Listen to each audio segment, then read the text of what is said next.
Hey everybody, it's Scott Steen with winnersandwhiners.com coming to you from the Tim Reynolds studio on the expansive first floor of the Winners and Whiners Sports and Entertainment Complex to bring you today's Deep-3. As always, if you would be so kind, you're digging what we're doing, give us the old thumbs up there on the video. We appreciate it. If you haven't done so already, perhaps you would consider subscribing to our YouTube channel. That would be just swell. We'd sure appreciate it.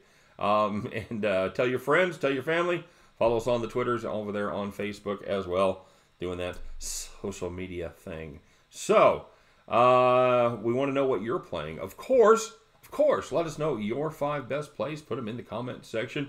You know what? You want to put more than 5 in there, you can. But for the purpose of our little contest, we'll just grade 5 at a time. And you get them right, we'll give you the shout-outs. We'll give you that recognition, and you get enough of them right.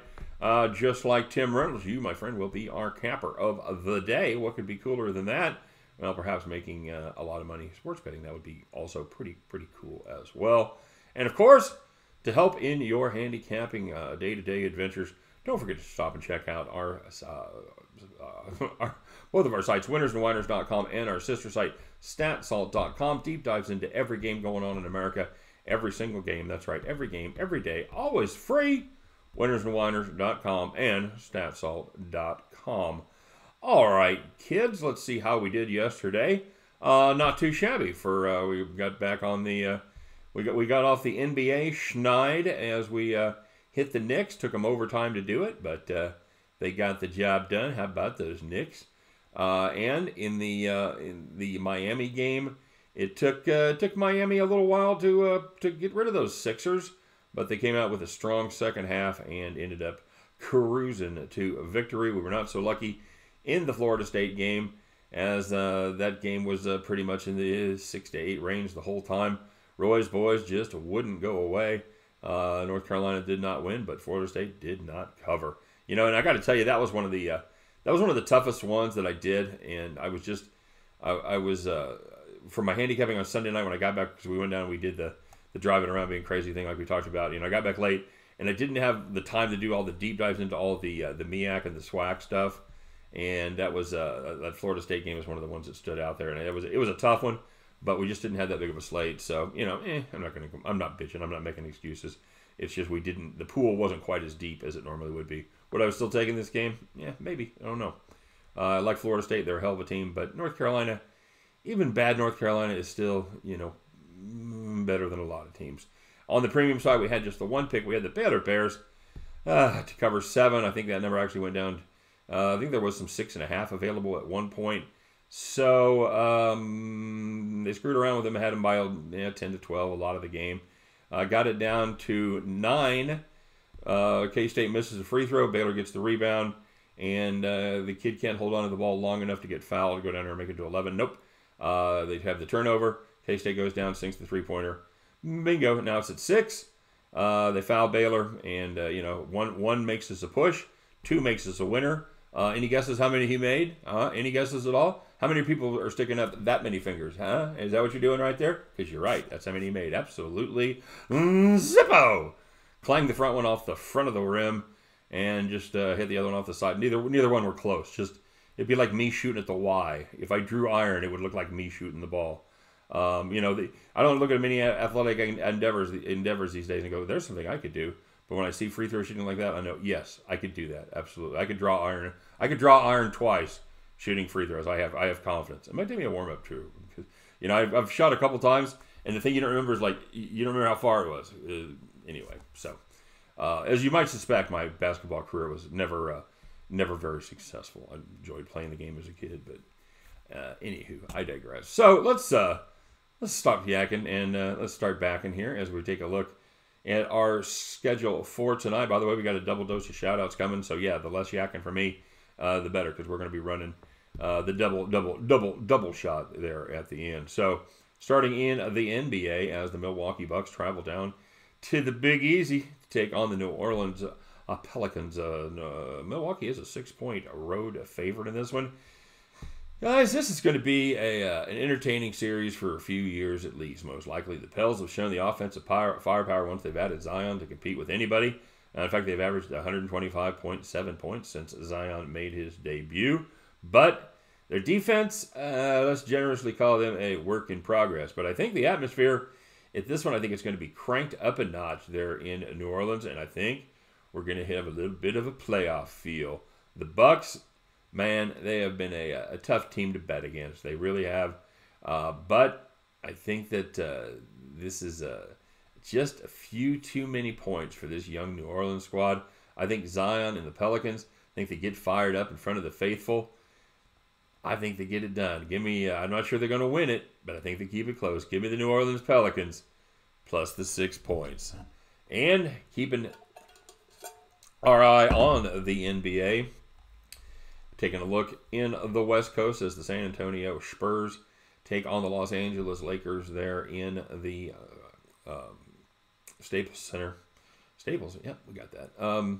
San Antonio, 12-point road dog here. Guys, the Spurs got off to a terrible start, but the market was slow to adjust the number as they went just 2-7 against the spread to start the season, their first 9 road games. But then the market, as it so often does when bettors control it, it oversteered. In the Spurs, they found a pulse. Been playing a little better than 500 ball over the last couple months. And the road market, again, has been slow to adjust back. The Spurs, well, they have taken advantage of it as they've gone 9-2 against the spread on the road over their last 11 games. There shouldn't be a question of motivation in this one. They sit less than 2 games out of the number 8 playoff spot there. They need every win they can get going. And the Spurs, they are playing the second game of a back-to-back. However, they have played a couple back-to-backs in the last couple months, and they have covered the second leg both times. I like those Spurs, man. We're taking a little doggy shots here as give me the Spurs plus the 12 at the Los Angeles Lakers. And turning our attention to the ACC as the Duke Blue Demons, Duke Blue Devils rather, travel to Boston to take on the Boston College Eagles. Looking at the team total here for Duke, should be about 80. You know what? I don't hate the Dukies to cover this number here, but I just have more confidence in their offense than I do their defense at this point. They've averaged 83 points per game in conference, and they hung 88 on BC the last time out. Eagles play decent defense against average and below average teams, but they haven't done well against good teams. They gave up 86 to Louisville. They gave up 88 to Duke. And even a pretty average team in Wake Forest, they gave up 80 to the Demon Deacons. It's that time of year for Duke when they start putting it all together. They look like they've found themselves the last few games. In fact, they've averaged 88 points over their last 3. Give me the Dukes to continue that run. Give me the Duke Blue Demons plus what am I doing? The Blue Devils team total over 80 points. And then we're going to go with the San Antonio Spurs plus 12. And the New Orleans Saints, man, first night. And the New Orleans Pelicans plus the 6 points. At the end of those 3 games, you know what we can do? Hey, why don't we stop by, pick up our winning tickets? You guys can join me, and we will head back to the window. All right? Quick note, everybody. I will have the link to the premium service there in the description of the video. If you'd like to get signed up for the premium team, we would love to have you. We will put you down. Just follow the links, and you will be there. All right, guys. Let's rip through the shout-outs here. We'll go real quick as far as the comment goes. Tim Reynolds, he thought I wore red because I was a fan of both teams, and then I think he discovered that I actually was a Chiefs fan. In that one, he said he hoped that Pat Mahomes doesn't get Dan Marino syndrome, where he just made that one Super Bowl appearance in his rookie season. Never made it back. And, yeah, stranger things have happened. We think about that all the time in Kansas City because that's the kind of optimist that we are. And Beatlemaniac, yeah, he was talking about it was Kyle Shanahan not taking did a lot of things wrong, and he absolutely did. Not taking the downfield penalty, which we thought was weird, that left him at 2nd and 2 instead of 3rd and 2 instead of going 2nd and 7. That was bizarre. Not running Mostert, yes, agreed, and not knowing a damn thing about clock management. I think he knew about it.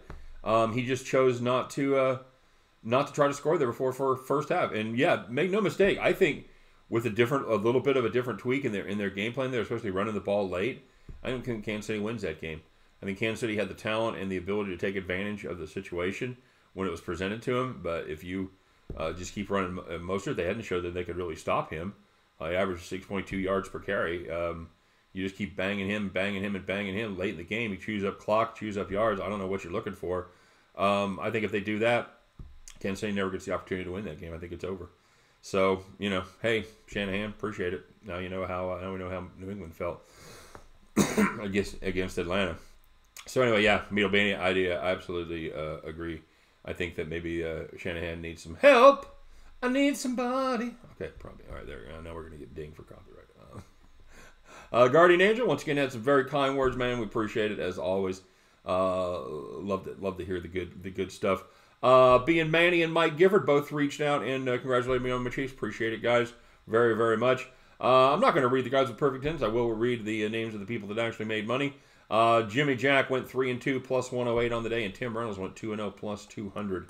Everybody else had perfect attendance. All righty. So once again, we'll take a look, and then for today, Guardian Angel said that his aunt actually lives in Overland Park. I assume Overland Park, Kansas, which is a suburb of Kansas City. So hopefully she's out there having some fun as well. Lean to Collective said congrats to KC, man. Absolutely. Said his Tigers won and the Chiefs won for me. Great season. Yep, we had a great season. We weren't, it wasn't our most successful season. We were right. I did the numbers last night. We were 52.68% throughout the football season. So we were just above the Mendoza line, but nobody was retiring on profits. Paul Garman, Paul said congrats on the victory. Said maybe an omen of good things to come for me in 2020. I certainly hope so. It certainly started well. Nick Rampero said congratulations. He's going to be posting plays, and he did. Divine Greek said couldn't be happier for Andy Reid and for me. There you go. Said congrats, and hopefully they can afford to pay the full team roster after Mahomes' contract. Yeah, that's going to be a deal. We'll see. We'll see how much of a hometown discount. We'll see how much he likes playing with all those guys now, whether he wants to pay them or not.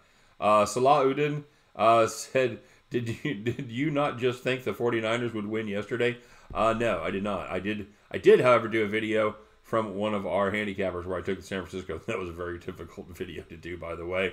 And then C-Dub said his play was on the under, which is true. That was my standalone video that I did. Said, being a diehard Chiefs fan, I can't see a situation where Scott would pick the Niners in a pick 'em -1 game. I would imagine he would need some points or just lay off the side. C-Dub, I would like to say that's not true. I tried to look at this game objectively. In fact, as I told you guys yesterday, my play that I sold the pick, by itself, it was the Chiefs minus the 1 point. And, I had laid out a very good case for it. In your mind, you think you're being objective. And in fact, when I first started looking at this game, I really thought I was going to go with San Francisco. I really did. I liked that defense a lot. And then I started comparing the defensive numbers, and the Chiefs compared favorably. And I looked at what Mahomes had done against cover 2 and cover 3 and cover 4. He carved them up. And of course, last night they played a lot of press man coverage, and that was doomed. You're not going to do it all night. You're not going to play press man against the Chiefs receivers. I don't give a shit if you're Richard Sherman, Sherman and Peabody, or General Sherman. It ain't happening. You're going to get burnt at least once, and that's exactly what happened with Richard Sherman there and Sammy Watkins there towards the end of the game. So appreciate it, guys. The Stu Aardvark said, what a great day. Hats off to me. Enjoy the ride. Absolutely, man. Said it must be an amazing feeling. It is. It's incredible. I thought the Royals thing was pretty great a few years back. This is even better. It's football. It's a game that I was, that I played, that I had some success at, a lot more than baseball. So yeah, I've always been a bigger football fan than a baseball fan. So it's very cool. He said he posted a couple of the plays. Over on the Super Bowl video, ended up up 7.5 units, betting 1 unit at a time. That is absolutely a big day right there, Stu Aardvark. Well done, my friend. Ninja sends congrats. Julio Suarez sends congrats as well. So you deserve it. I think the whole city deserves it, man. That's it's for every story. For my story, man. There's literally a million stories like it, especially guys of a certain age that barely remember that first one. It's a real special meaning for us. So thanks, Julio. Hammer and Hank said congratulations, and for his Kansas fam and the Chiefs, great game, and the halftime show with the beautiful Latina sisters. Absolutely, man. If it made me feel better about being in my 50s, I got to be honest with you. I'm like, well, there's hope for me yet. Yeah, that was very cool. I'm a rock and roll guy, so I'm gonna put Prince at the top. I'm gonna put Springsteen and Paul McCartney, Petty, The Who. I'm going to put all those guys probably above it, but for somebody that doesn't really listen to a lot of I don't know, what would you like? I know what it is called in my car. It's the Pitbull channel because my wife always has it on. But not a massive fan. Take or leave. I thought they did a great job. Anyway, so yes, Hank, absolutely, there's your shout.